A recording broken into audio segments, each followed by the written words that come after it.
యేసుక్రీస్తునాథుని యందు ప్రియమైన దేవుని బిడ్డలారా, పోయిన ఆదివారం మత్తయి 13వ అధ్యాయం నుండి ప్రభు మనకు వాక్యం ఇచ్చి, దేవుని రాజ్యం అంటే ఏమిటి, దేవుడు తన శక్తిని, జీవాన్ని మానవులందరికీ ప్రసాదింప సిద్ధంగా ఉన్నారు. కనుక ఆయన ఇచ్చే వరములలో ఒక గొప్ప వరం దేవుని వాక్కు. ఆ వాక్యం అనే విత్తనంను మన జీవితంలో ఆయన దయచేస్తున్నారు. పోయిన వారం విన్నాం, కొన్ని విత్తనాలు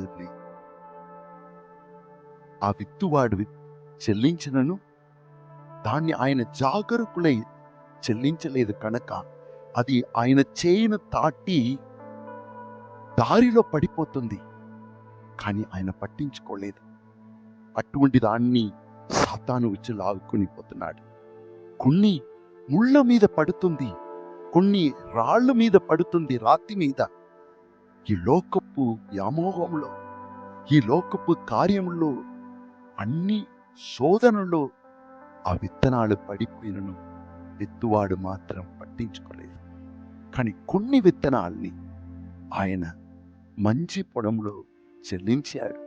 అది 30, 60, 100 రెట్లుగా ఫలించిందని దేవుని వాక్యం సెలవిస్తుంది.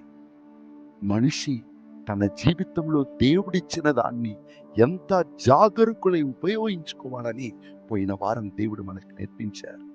మనం జాగరూకులై ఉండలేదంటే దుష్టుడు ఎలా మన జీవితాన్ని నాశనం చేస్తాడు. దారిలో పడిన విత్తనం, రాతి మీద, ముళ్ళ మీద పడిన విత్తనం లాగా దేవుడు మనకిచ్చిన దాన్ని నాశనం చేస్తాడు. ఇప్పుడు మంచి పొలంలో పడిన ఆ విత్తనం ఎదుగుతున్నప్పుడు ఆ విత్తనమునకు కూడా అది పైరుగా మారు వరకు దానికి కూడా శోధన ఉంటాయి. కొన్నిసార్లు మనం దేవుని కోసం మనల్ని సమర్పిస్తాం, ప్రతిరోజు ప్రార్థన చేస్తాం, దేవుని కార్యాలను చేస్తూ ఉన్నాం, కీడు చేయకుండా జీవిస్తూ ఉన్నాం. అయినను జీవితంలో శోధనలు, అయినను జీవితంలో ఫలించలేకపోతున్నాం. ఎన్నో ఆటంకాలు, శోధనలు మనల్ని అణచివేస్తున్నాయి. ఎందుకని కోరుతూ ఉంటున్నాం. దానికి జవాబు ప్రభు ఈరోజు సువిశేషం ద్వారా ఇస్తున్నారు.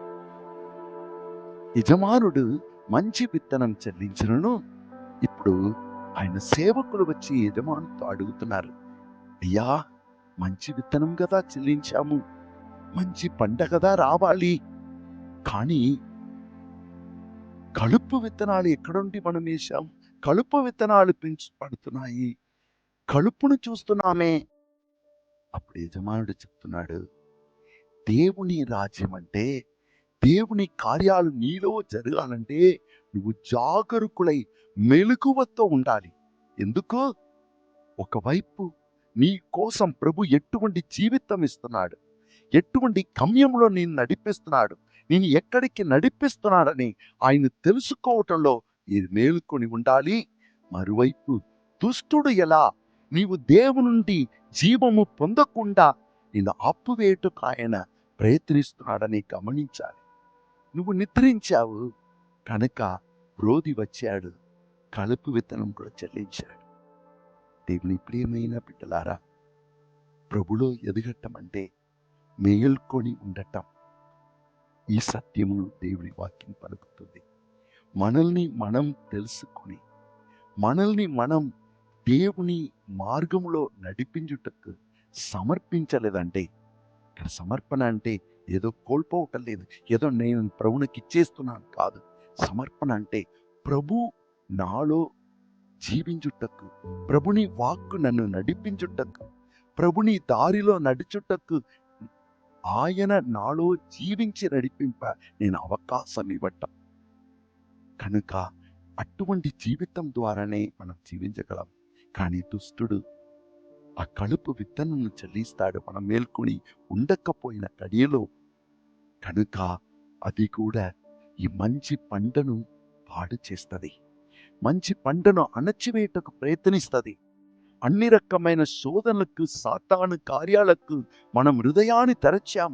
లేనిపోని స్నేహం, లేనిపోని అలవాట్లు. ఒకవైపు గుడికెళ్తాం కానీ మరోవైపు త్రాగుబోతులుగా ఉంటాం. అన్ని రకమైన తలంపుల ఆలోచనలకు మనసును అంకితం చేసుకొని బ్రతకలేము, ఫలించలేము. కనుక దేవుడు ఏం చేస్తున్నాడు? పలుకుతున్నాడు. మొదటిగా ఈనాడు మొదటి పట్టణం ద్వారా, జ్ఞాన గ్రంథం ద్వారా దేవుడు ప్రతి నరునికి దయను, కరుణను చూపించి ఈ శోధన వేదన నిండిన లోకములో, మనల్ని అన్ని విధాలుగా హింసించే లోకంలో మనము కూడా ఆ కరుణగల, దయగల బిడ్డలుగా, దేవుని బిడ్డలుగా, నీతి న్యాయం చేకూర్చే బిడ్డలుగా మనం బ్రతకాలి. దేవుని పట్టుకొని ఈ శ్రమలు, శోధన, వేదన మధ్యలో దేవుని మంచితనమును మనం కోల్పోకూడదు. ఆ ధ్యాన జీవితం మన జీవితంలో ఒక భాగంగా ఉండాలి. రెండవది, ఈనాడు రెండవ పట్టణంలో రోమాపత్రిక 8వ అధ్యాయం 26 నుండి 27 వరకు, నీ జీవితంలో బలహీనములు, శోధనలు, ఆటంకాలు నువ్వు గమనిస్తావు. కానీ దాని గురించి నువ్వు భయపడ అవసరం లేదు. ఆ తరుణముల్లా మన బలహీనముల్లో మనతో ఉండి తన బలముని ఇచ్చి మనం నడిపించుటకు దేవుడే తన పరిశుద్ధాత్మని ఇస్తున్నాడు. కనుక దేవుడిచ్చిన జ్ఞానముతో ధ్యాన జీవితం, నేను ఎవరు, నా జీవితంలో ఏం జరుగుతుంది, ఎందుకు ఈ కలుపు విత్తనాలు, ఈ శోధనలు, ఈ ఆటంకాలు ధ్యానించుకుంటూ ప్రభు వలన, ప్రభు వాక్కు వలన మన జీవితాన్ని బలపరచుకోవటం, మరోవైపు పరిశుద్ధాత్మ మీద ఆధారపడి ఆయన ఎలా ఆది గ్రంథంలో చదువుతున్నాం కదా, ఆకారం లేని చోటలో వచ్చి ఆయన అన్నిటినీ క్రమమైనదిగా, చీకటిని తొలగించి వెలుగుతో నింపాడు. మన జీవితాన్ని కూడా మన బలహీనంలో మనకు తోడుగా ఉండి దాన్ని బలముగా మార్చుటకు ఆయన మనతో ఉన్నాడు. కనుక మనం ఆ ప్రభుతోనే కలిసి, ఆ ప్రభు ఆత్మతోను, ప్రభు జ్ఞానముతోను మనము మన జీవితాన్ని కొనసాగించిన సమయం వస్తుంది.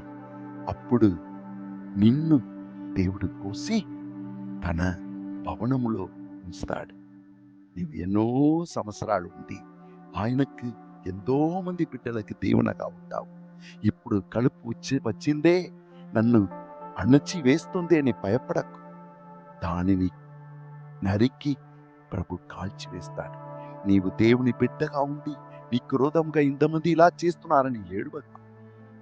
దేవుడు వారికి కూడా నీతి న్యాయం చేకూర్చే సమయం నుంచి ఉన్నాడని మనల్ని బలపరుస్తున్నాడు. పరులకు ఏం జరుగుతుంది అనేది కాదు, పరులకు నువ్వు ఏం చేస్తున్నావు. ఈ సమస్యలన్నిటి మధ్యలో ప్రభు నీలో ఉన్నాడు. నిన్ను నీవు కోల్పోకు. నీలో నివసించే ప్రభుని నీవు కోల్పోకు. ఆ ప్రభుతో కలిసి, ఆత్మతో కలిసి, వాక్యముతో కలిసి నీ జీవితాన్ని ధన్యపరచుకో. యేసు నీ రాజ్యం నీకు వచ్చును గాక.